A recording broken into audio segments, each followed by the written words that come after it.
Hello everyone. तो जैसा कि आप सभी जानते हैं कि कल शाम को हमारा जो यूजीसी नेट का रिज़ल्ट है वो आउट हो गया है। और यूजीसी नेट रिज़ल्ट जो आउट हुआ है उसमें अगर हम इंग्लिश सब्जेक्ट की बात करें तो हमने पेपर देखा था, जब एग्ज़ाम आया था तो काफ़ी अनएक्सपेक्टेड था, स्टूडेंट्स को काफ़ी टफ लगा। और जो पैटर्न था वो भी डायनेमिक हो गया है कि हमने देखा कि research methodology, English in India, जो हमारे माइनर सेक्शन है जैसे कि लिंग्विस्टिक्स, वहाँ से 10 से 11 क्वेश्चंस आए। तो काफ़ी अनप्रिडिक्टेबल हमारा क्वेश्चन पेपर रहा। और अब जो हमारी कट ऑफ आई है, जो रिजल्ट आया है, उसमें हमने देखा कि किस तरीके से हमारी जो कट ऑफ है इस बार वो ड्रॉप हुई है। राइट, कट ऑफ इस बार हमारी ड्रॉप हुई है और कुछ नंबर्स से नहीं पर काफ़ी सारे नंबर से। ओके, यहाँ पर अगर हम देखें, okay, let's have a look at the cut off. So here we see कि इंग्लिश में जो अनरिजर्व्ड हमारी कैटेगरी है उसकी जो कट ऑफ रही है इट इज 188। और लास्ट टाइम जो हमारी कट ऑफ थी इट वाज अराउंड 240। तो यहाँ पर अगर हम ड्रॉप देखें so basically more than 25 marks हमें ड्रॉप देखने को मिला है कट ऑफ में। वहीं पे हमारी जो यूजीसी नेट का जो स्कोर रहा वो है 166। ओके, लास्ट टाइम 188 था, इस बार हमारा 166 रहा है। यूजीसी नेट की भी जो कट ऑफ है उसमें हम 20 मार्क्स का ड्रॉप देख रहे हैं, है ना। देन वी सी पीएचडी के लिए 146 रहा, लास्ट टाइम हमारा 162 रहा था कट ऑफ। तो जैसे जैसे पेपर हमारा टफ आया और बहुत सारे क्वेश्चंस ऐसे थे, बहुत ही अनएक्सपेक्टेड क्वेश्चंस थे, काफ़ी डिफिकल्ट थे, किसी भी स्टूडेंट से वो अटेम्प्ट नहीं हो पाए थे।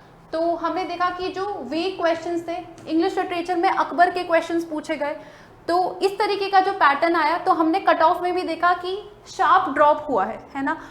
5 नंबर से नहीं, 10 नंबर से नहीं, ऑलमोस्ट 25 मार्क्स का ड्रॉप हमें देखने को मिला है। हो सकता है पेपर इसलिए भी डिफिकल्ट बनाया हो क्योंकि लास्ट टाइम कट ऑफ बहुत हाई गई थी। ओके, तो थोड़ा सा कट ऑफ को लेवल में करने के लिए maybe but we see that December 2025 के लिए जो भी स्टूडेंट्स प्रिपेयर कर रहे हैं, ओके, उनके लिए भी I have a take on it.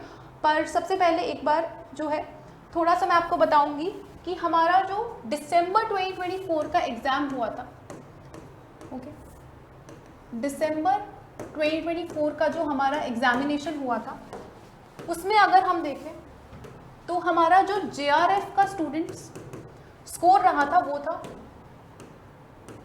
214 marks.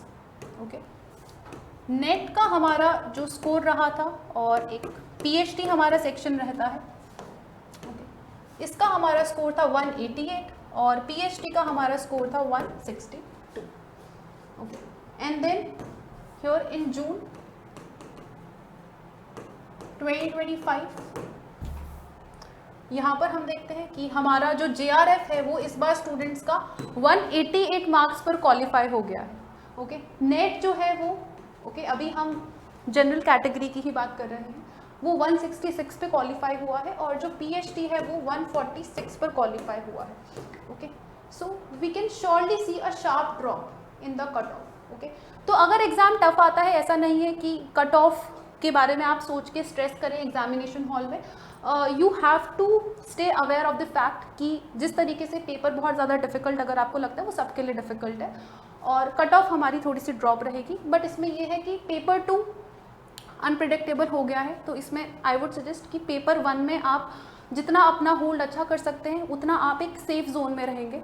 Right, और यहाँ पर जो है this is all about the general category. Okay, ये हमें जो है एनालिसिस और शार्प ड्रॉप हमें डेफिनेटली देखने को मिला कट ऑफ में। और इसके अलावा हमारा जो ओबीसी है, ओके, एक बार बाकी कैटेगरीज की भी बात कर लेते हैं। ओके, सो ओबीसी में हमने देखा कि अगर आपके 176 मार्क्स है तो आप जो है जेआरएफ के लिए क्वालिफाइड है। और अगर आपका 150 स्कोर है, 150 रेफर्स टू 50% भी अगर आपके मार्क्स है तो आप नेट क्वालिफाई कर जाएंगे और 134 पे आप पीएचडी के लिए एलिजिबल हो जाते हैं।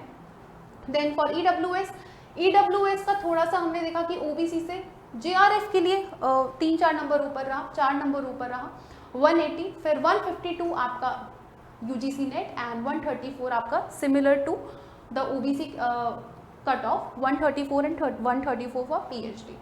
देन SC के लिए हमने देखा 166 फॉर JRF, ST के लिए 164, then 140 for both UGC NET and for the PhD 126 and 126. Okay, अब यहाँ पर अगर हम परसेंटेज की बात करें कि कितना परसेंटेज रहा, तो यहाँ पर हम देखते हैं अराउंड, इसको हम देखें, okay, 188 out of 300, 166 out of 300. Okay, 300 marks का हमारा एग्ज़ाम होता है. तो इस बार जो हमारा ये कट ऑफ रहा है, इसमें हम देखते हैं कि JRF हमारा 62.67 मार्क्स पर हो गया है. ओके, 62.67 मार्क्स ये हमारी परसेंटेज रही है. ओके, फिर हम देखते हैं कि जो UGC नेट है वो हमारा 55% अगर आपका रहा है तो 55% पे क्वालिफाई हमारा हो गया है UGC नेट. और PhD के लिए अगर आपका PhD क्वालिफाई हुआ है तो अगले 1 साल तक आप PhD के लिए अप्लाई कर सकते हैं डिफरेंट यूनिवर्सिटीज़ में, जहाँ पर आपको एंट्रेंस एग्ज़ाम देने की ज़रूरत नहीं है. राइट, तो यहाँ पर हमारा जो परसेंटेज रहा है students, it is around 48. Okay, तो ये रहा एग्ज़ाम के पैटर्न को देखते हुए. बट आई वुड सजेस्ट कि दिसंबर 2025 का, क्योंकि ऐसा होता है जिस साल या जिस साइकिल में हमारा एक पेपर बहुत ही मुश्किल आता है, नेक्स्ट साइकिल में पेपर थोड़ा सा मॉडरेट आता है. ऐसा नहीं होता कि सारी साइकिल्स में इतना, कभी कभी ऐसा होता है कि ऐसा पेपर इस तरीके का पैटर्न हमें देखने को मिले. तो दिसंबर 2025 के जो भी स्टूडेंट्स तैयारी कर रहे हैं, घबराएं नहीं, क्योंकि कट ऑफ तो हमारा हमने शार्प ड्रॉप देखा, उसी के साथ जो दिसंबर का हमारा पैटर्न होगा थोड़ा सा मॉडरेट ज़रूर रहेगा इस पेपर पैटर्न से. But yes, now we have to make sure कि हम सारे ही यूनिट्स को इक्वल इम्पॉर्टेंस दें, इक्वल तरीके से उसको पढ़ें, और ये ना सोचें कि शायद सिर्फ ब्रिटिश लिटरेचर, लिटरेरी थ्योरी या क्रिटिसिज्म से ही क्वेश्चंस आएंगे. इस बार इंडियन से कम क्वेश्चन आए, हो सकता है दिसंबर में इंडियन से ज़्यादा क्वेश्चंस आ जाए. तो कोई भी सेक्शन हमें छोड़ना नहीं है, all sections are equally important. Okay, so on that note, thank you so much. I hope that you found this session helpful, and if you did, do like and share it with your friends. Thank you so much everyone. Have a nice day ahead.